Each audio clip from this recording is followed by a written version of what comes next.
I am sitting here with Eric Braeden, Victor Newman of The Young and the Restless, and I'm here to talk about his new memoir, I'll Be Damned, which has become quite popular. I've read the book. I think it's fantastic. I learned some things about you, and I thought I knew everything there is to know. But I thought you certainly have interviewed me long enough to know just about everything. But there's some things in here. And my first question to you is, did you have a moment where you were like, I don't know if I want to write this. Should I write this? Do I name names? What was your process? That obviously anyone who writes a biography is often in the middle of it saying, how honest will I be? And then in the end, I don't give a damn what people think. And there's certain issues I obviously didn't discuss, but most of it very honestly, to the best of my recollection, which may become less and less, but who knows? Who knows? But no, I thought it was really good. So I wrote down some things about your life. Growing up, your father suffered a heart attack you were 12. And you write it was the most defining, emotionally traumatic event of your life. From that instant, nothing was going to be the same nothing. And I felt for you so bad when I heard that. I can only imagine as a young boy going through that. What do you think your father would say of your success now? Oh, my God. Yeah, that's a very good question. I don't know. I'm sure he would be very proud.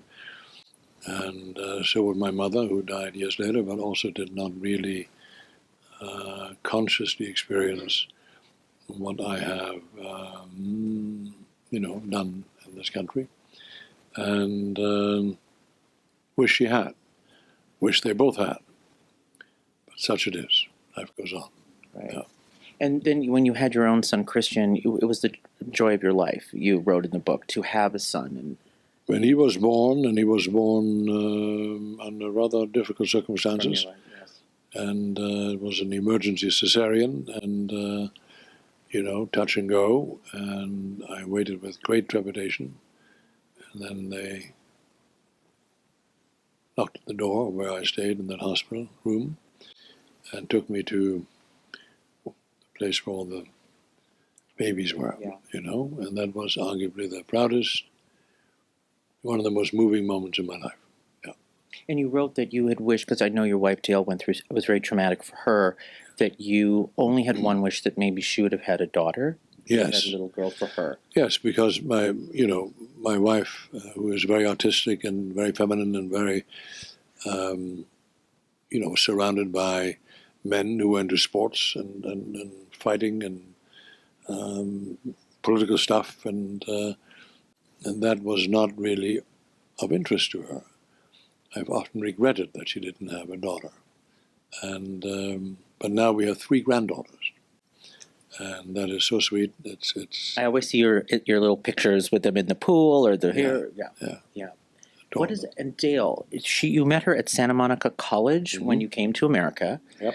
What was, and you mentioned... No, but I came to L.A. To LA. Yeah, right. Came to L.A. Sorry. A year later. Yeah, and you met her there. Right. And why was she the one? Look, the first thing you do as a man is you look at the body, and then you look at the face, and, we guys are visual, I cannot tell you. And it was all very impressive at the time. So this nonsense that they sell, that I saw the inner beauty immediately. No, you don't. You first see the outer beauty. This is true. And then hopefully you discover the inner beauty. And I did. And that is what then eventually makes you really deeply appreciate the person, Did she read your book? Yes, she did. What did she think of the book? She liked it. She read it chapter by chapter as the chapters came in. And she liked it. Her approval obviously means a lot to me. You talk a lot in the book. I was most touched about the Holocaust, Nazis, Germany, the perception of Germans in America with Jewish people, American Jews, Israeli Jews, and the work you've done to help the relationship with that. You felt at an early age, I felt the need to atone on behalf of my country to find a meaningful way to say Germans are not like that. I'm not like that. Mm-hmm. That's been a through line, and I know you've worked hard to change perception. That has been a through line in my life ever since I saw that documentary called Mein Kampf when I was about 20 or 21, 19, 20. and deeply shocked by it. And yes, it has been indeed a running theme in my life. And there has always been a desire to confront the issues and have an open dialogue, because only when we discover what we have in common as human beings will we improve relations. Mm-hmm. And you must remember that there were 500,000 Jews in Germany when Hitler took power. They were the most successfully assimilated ethnic group in Germany, more assimilated in Germany than they were in England or France or America at the time. And Jews were part of the German societal fabric.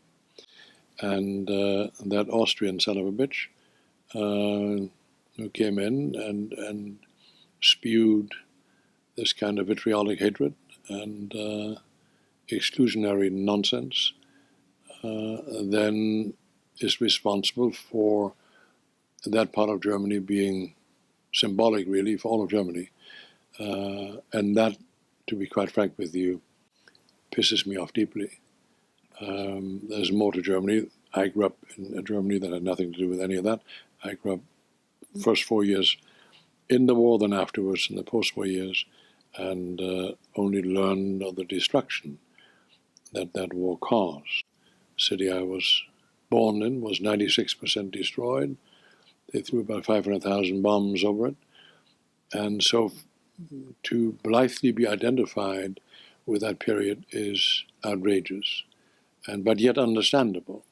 But it is as if I looked at an American and said, my God, are you people racists? And you had 300 years of slavery, my goodness. And that would affect you, that would affect anyone I talk to. And except what happened in Germany was worse than any racial discrimination anywhere. And there was also time when in the book you mentioned you went to Auschwitz and you went to see the atrocities and you were there. And what was so interesting, you were with Israeli Jews and American Jews, and they were bringing their cell phones to you because they wanted you to call their mothers. What was it? Well, there were some Israelis, and the show was very popular in Israel, and Right. 2 or 3 of them gave me their phones and said, please say hello to my mother in Israel or whatever. And I understood that, but it was one of the most touching moments in my adult life to sit there. And Ariel Sharon was there, Prime Minister of Poland and Hungary were there, and right there, in front of one of the crematoria.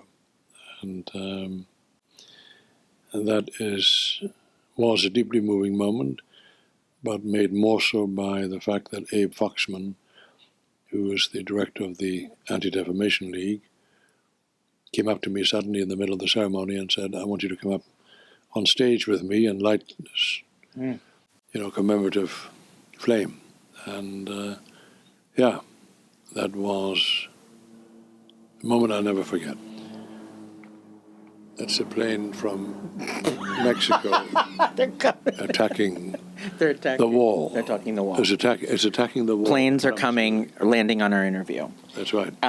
Rat Patrol, you were concerned when you first took the role you didn't want to be a Nazi villain character, right? That's what happened. It is uninteresting to play a convinced ideologue. Where do you go with that? Where do you go? What you have to understand and ask people who vote for certain people, what makes you tick? What is, why did you go along with it? Why did you go along with it half-heartedly or wholeheartedly? That's an interesting question. And that whole period should remind people of the importance of understanding what goes on politically. It is so vitally important because before you know it, you suffer the consequences of being lazy about it. Mm-hmm. And we're going through a period like that right now in America. We have to be damn well aware of what is being said, what is being done, what freedoms are being abridged. This country is based on a very strong constitution, thank the Lord.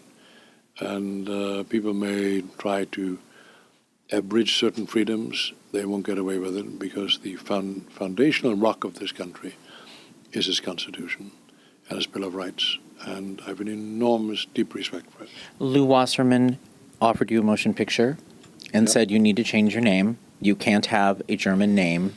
And do you remember the day you went and said, I picked Eric Braeden? I was doing a film in Spain with Raquel Welch and Burt Reynolds and Jim Brown and Fernando Lamas, and my wife and I were sharing a huge flat in Madrid with Fernando and Esther Williams. Oh my gosh, that's right. Yeah, In the book. who was a big fan of the show, by the way, as Right. well. And a huge flat. They were on one side, we were on the other side. And I remember the call coming in asking me if I could quickly fly to America to do a screen test at Universal Studios. I did, and flew back to Madrid. And the call came in a few days later. Lou Wasserman wants you for the part to star in an American film called Colossus, the Forbin Project. I almost jumped to the ceiling. Right. And the agent said, but. I said, what do you mean? What but? He says, Lou Wasserman insists that no one with a German name must star in an American picture, that you need to change your name. And I wasn't too kind in my response, hung up the phone. And as in many occasions in my life, my wife talked me, sort of calmed me down and said, you know, you've always said you wanted to get out of this stupefyingly ridiculous Nazi role-playing, and here's a chance. So I reluctantly acquiesced, said, okay. So now we started looking for names. And Raquel and Burt Reynolds and Jim Brown would come with a different name if we wanted to the set, making fun, not wanting me to change my name. And finally I agreed and took the first part of the village I'm from in northern Germany, and hence Eric Braeden. Now you know the secret.